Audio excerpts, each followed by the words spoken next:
think this is just a good way to stagger yourself.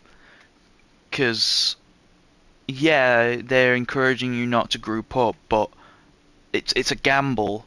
Why would you play the gamble? Why not get every single match you play in a win rather than getting some of them a win, some of them a loss, but the wins that you get give more and the losses that you take take less.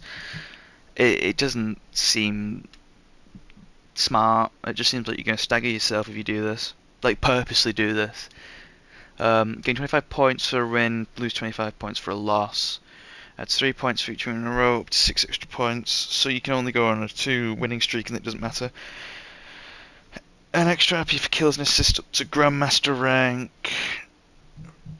Host matches earned. Wait, no. No, you shouldn't be doing this because this encourages people to draw out games more.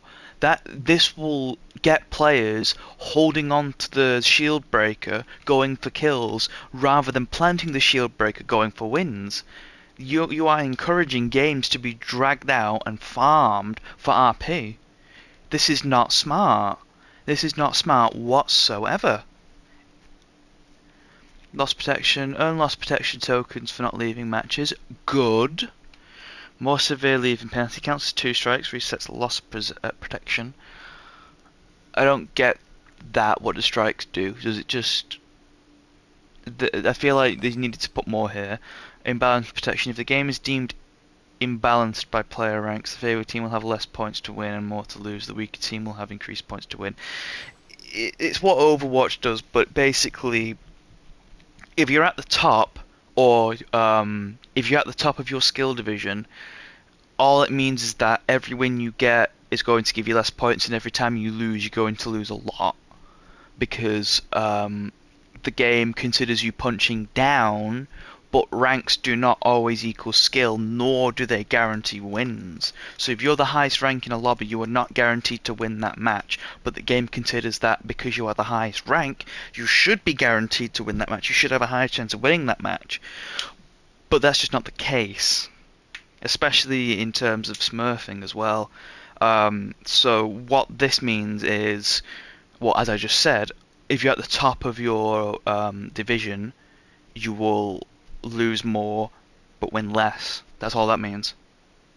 Because a bad player will not be able to retain the points that they earned if they have fought up against a stronger team, because next match they're just going to lose that match. If they somehow won the previous match and got additional points, they should then reasonably lose that second match, because in most cases players that are bad, they're getting carried by their teammates. So this is just not viable as a system to balance ranked, and as a rule for ranked. I think the only good thing here is this, if it actually means what I think it means, and this.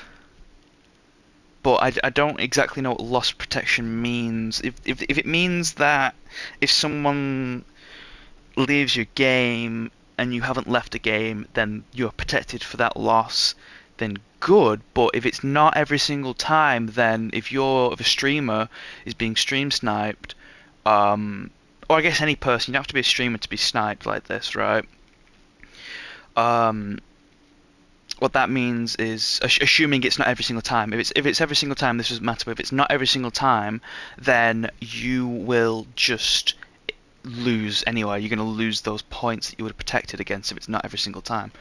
So it makes no difference if you leave a game or not, essentially, because if it's losable, what's the point? You're just going to lose it anyway. And it says counts as 2 strikes. So does that mean you can leave once and then when you reset your loss protection, that when you get it back, does that mean you can leave again? I don't know, but I think that needs more explanation. But anyway, enough rambling. Let's play ranked. Crossplay on. Crossplay on. No, not crossplay on. It's ranked. Settings are too bare bones. Whatever.